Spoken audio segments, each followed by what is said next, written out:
প্রতিটি আসলে যানবাহনের লাইসেন্স আছে কিনা এবং সকল কাগজপত্র সঠিক আছে কিনা সেটি কিন্তু তারা যাচাই বাছাই করছে। আর দর্শকরা জানিয়ে রাখি,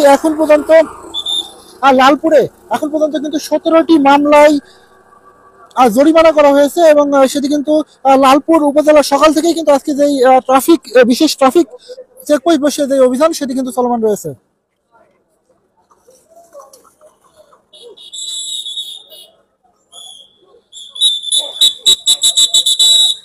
দর্শকরা জানিয়ে রাখি, প্রত্যেকটি যানবাহনের কিন্তু সেনাবাহিনী এবং লালপুর থানার পুলিশ যারা রয়েছে তারা কিন্তু তাদের সঠিক কাগজপত্র আছে কিনা সেটি কিন্তু যাচাই বাছাই করছেন এবং অতঃপর সেটি কিন্তু যাচাই বাছাই করে কাগজপত্র না থাকলে কিন্তু তারা ট্রাফিক আইনে যে আসলে মামলা, সেই মামলা কিন্তু দায়ের হচ্ছে।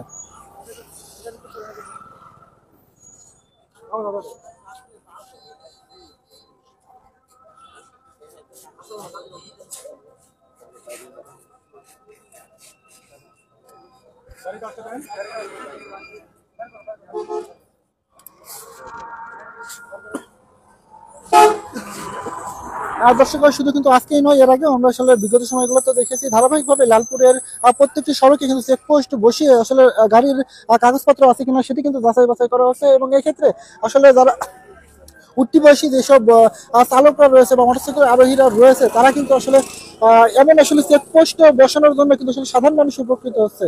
কারণ আসলে সড়ক দুর্ঘটনা এড়ানোর জন্য বা প্রতিরোধের ক্ষেত্রে কিন্তু এই আসলে ট্রাফিক যে আজকের চেকপোস্ট সেটি কিন্তু এমন ভাবে আসলে কাজ করে যাচ্ছে। ঠিক আছে ভাই।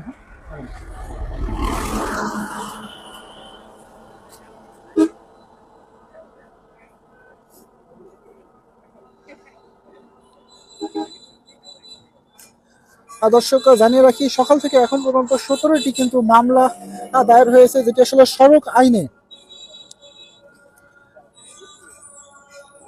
এবং সড়কে কিন্তু শৃঙ্খলা ফেরাতে সেনাবাহিনী এবং লালপুর থানা পুলিশের যে অভিযান, সেই অভিযানকে সাধারণ মানুষ কিন্তু স্বাগত জানিয়েছে এবং এই কার্যক্রম আসলে ধারাবাহিকভাবেই কিন্তু লালপুরে চলমান রয়েছে। তবে আজকে কিন্তু আসলে বিশেষ ট্রাফিক চেকপোস্ট বসিয়ে আজকে যে আসলে যে কর্মসূচি কিন্তু তারা চলছে।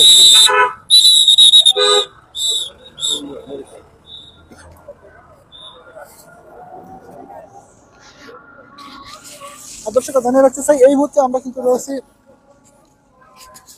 লালপুর বাঘা সড়কের সিনির বটতলা এলাকায় এবং এখানে কিন্তু যৌথ বাহিনীর যে অভিযান সেটি কিন্তু চলছে। চেকপোস্ট বসিয়ে প্রত্যেকটি যানবাহনের কাগজ আছে কিনা সেটি কিন্তু যাচাই বাছাই করা চলছে।